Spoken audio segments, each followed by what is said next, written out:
آیا نہ ہوگا اس طرح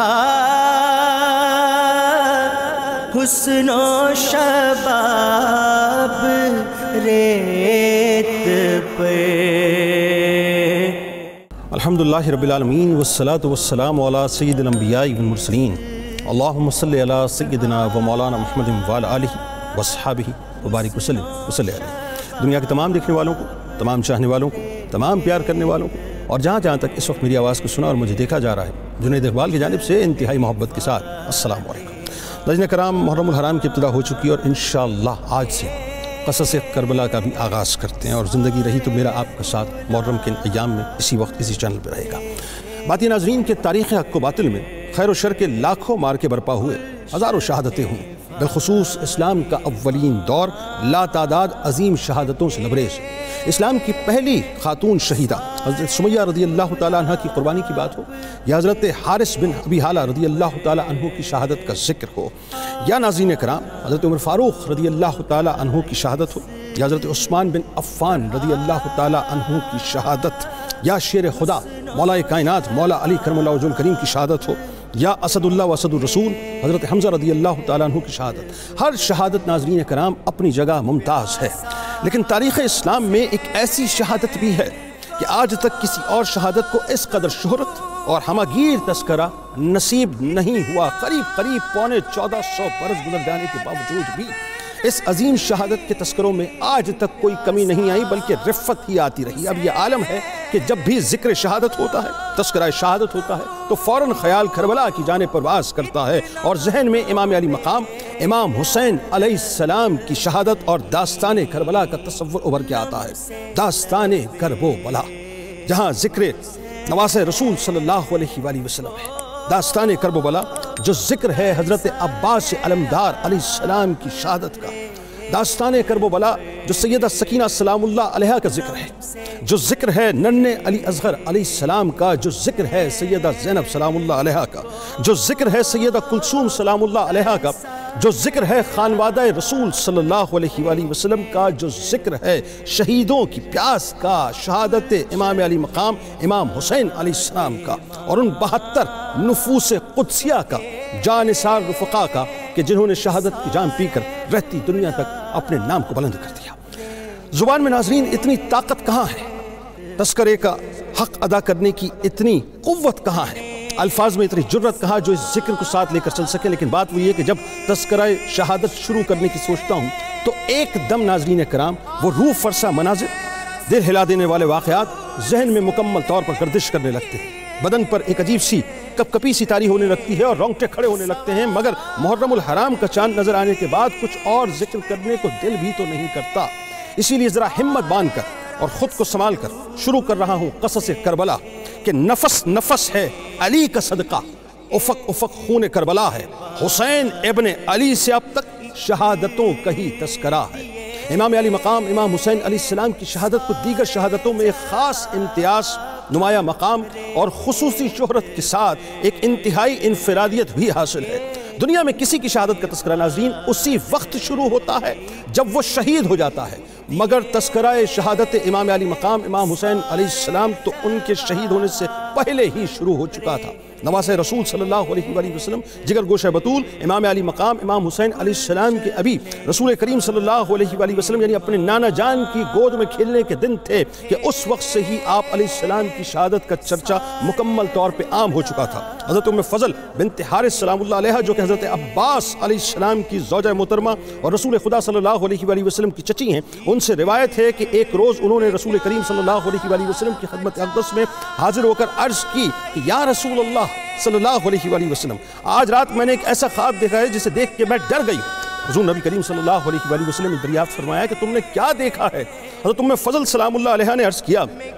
کہ اس قدر سخت خواب ہے کہ نہ تو میں اس کو بیان کرنا پسند کرتی ہوں اور نہ آپ صلی اللہ علیہ وآلہ وسلم اس کو سننا پسند فرمائیں گے۔ حضور نبی کریم صلی اللہ علیہ وآلہ وسلم نے فرمایا کہ مجھے سناؤ تو وہ ہے کیا؟ تو ام فضل سلام اللہ علیہ نے عرض کیا کہ میں نے دیکھا ہے کہ آپ صلی اللہ علیہ وآلہ وسلم کے جسم مبارک کا ایک ٹکڑا جدا ہوا اور میری گود میں رکھ دیا گیا۔ سن کر سرکار مدینہ صلی اللہ علیہ وآلہ وسلم نے فرمایا کہ تم نے اچھا خواب دیکھا ہے، اس کی تعبیر یہ ہے کہ میری بیٹی فاطمہ سلام اللہ علیہ کے ہاں بیٹا پیدا ہوگا جو تمہاری گود میں دے دیا جائے گا۔ چنانچہ سیدہ کائنات حضرت فاطمہ الزہرا سلام اللہ علیہ کے گھر جب حضرت امام حسین علیہ السلام کی ولادت باسعادت ہوئی تو فرمان رسول صلی اللہ علیہ وآلہ وسلم کے مطابق وہ ام فضل سلام اللہ علیہ کی گود میں دیے گئے۔ حضرت ام فضل سلام اللہ علیہ بیان کرتی ہیں کہ پھر ایک دن میں نے رسول کریم صلی اللہ علیہ وآلہ وسلم کی خدمت اقدس میں حاضر ہوئی تو میں نے دیکھا کہ شہزادہ حسین علیہ السلام کو آپ صلی اللہ علیہ وآلہ وسلم گود میں لے کر یعنی بیٹھے ہیں، تشریف فرمائے۔ میں ایک طرف متوجہ ہو گیا اور جیسے ہی میں نے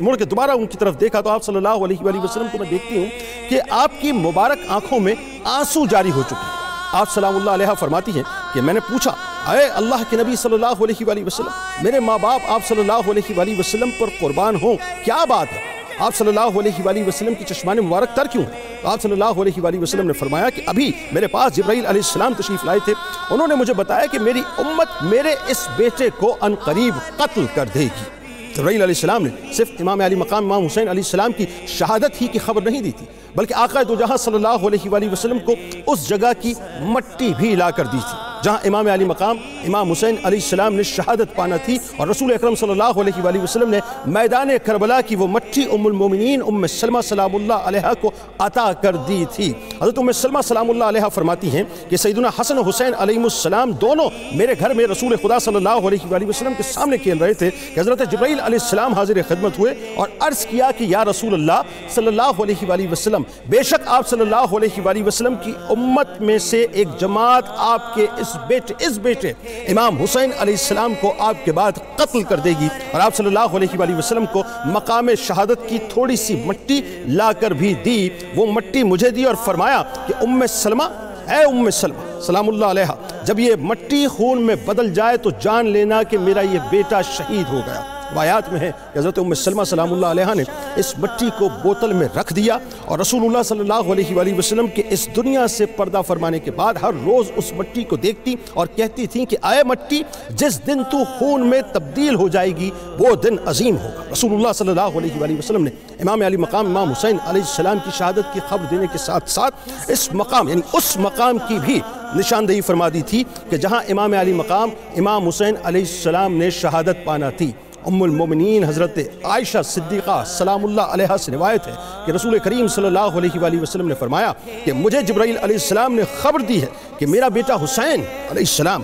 میرے بعد زمین طف یعنی کربلا میں شہید کر دیا جائے گا، اور جبرائیل علیہ السلام نے میرے پاس اس زمین کی یہ مٹی بھی لائے اور انہوں نے مجھے یہ بتایا کہ یہی مٹی حضرت حسین علیہ السلام کا مدفن ہے۔ حضرت ام سلمہ سلام اللہ علیہ سے روایت ہے کہ ایک دن محبوب خدا صلی اللہ علیہ وآلہ وسلم آرام فرما رہے تھے کہ اچانک جاگ اٹھے۔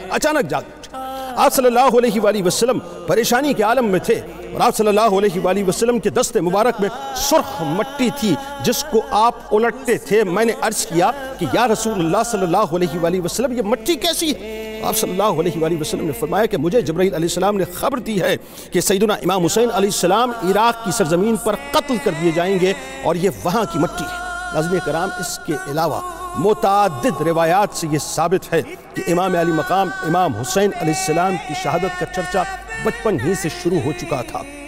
لیکن ایک بات ناظرین یہاں پہ بڑی کام کی کرنا چاہتا ہوں کہ کسی روایت میں نہیں آتا کہ رسول خدا صلی اللہ علیہ وآلہ وسلم، حضرت علی کرم اللہ وجہ الکریم، حضرت فاطمہ الزہرا سلام اللہ علیہ، حضرت حسن علیہ السلام یا خود حضرت امام علی مقام امام حسین علیہ السلام نے یہ دعا کی ہو کہ اے پروردگار یہ واقعہ پیش نہ آئے، یہ تمام مصائب ٹل جائے، کیونکہ یہ پاک نفوس قدسیہ یہ وہ ہستیاں ناظرین جو راضی برضا رہتے تھے، یعنی اللہ کی رضا میں ہر وقت راضی رہتے تھے۔ وہ جانتے تھے کہ اللہ تبارک و تعالیٰ کی طرف سے یہ امتحان و آزمائش ہے، یہ اللہ کی سنت ہے کہ وہ اپنے بندوں کا امتحان لیتا ہے، اور بات ہے اور یہ بات بھی ہے کہ ہر شخص کا امتحان اس کی دینی اور ایمانی حیثیت کے مطابق ہوتا ہے۔ رسول اقدس صلی اللہ علیہ وآلہ وسلم کا ارشاد گرامی ہے کہ سب سے سخت امتحان انبیاء کرام علیہ السلام کا ہوتا ہے، اس کے بعد صالحین کا ہوتا ہے، پھر درجہ بدرجہ ان لوگوں کا جو ان کے ساتھ مشابہت رکھتے ہو۔ یہی وجہ ہے کہ امام علی مقام امام حسین علیہ السلام اپنی شہادت کے چرچے اور شہرت کے باوجود اللہ کی رضا میں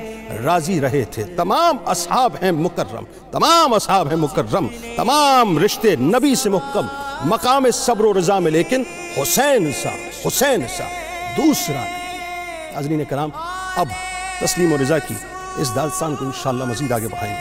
زندگی رہی تو میرا آپ کا سفر، میرا آپ کا ساتھ اسی طرح سے رہے گا قصص سے کربلا میں۔ تب تک کے لیے اجازت دیجیے اس دعا، اس امید، اس یقین کے ساتھ کہ اللہ تعالیٰ آپ کا، ہمارا، ہم سب کا حامی ناصر۔ اللہ حافظ۔ آیا نہ ہوگا اس طرح حسن و شباب ریت پہ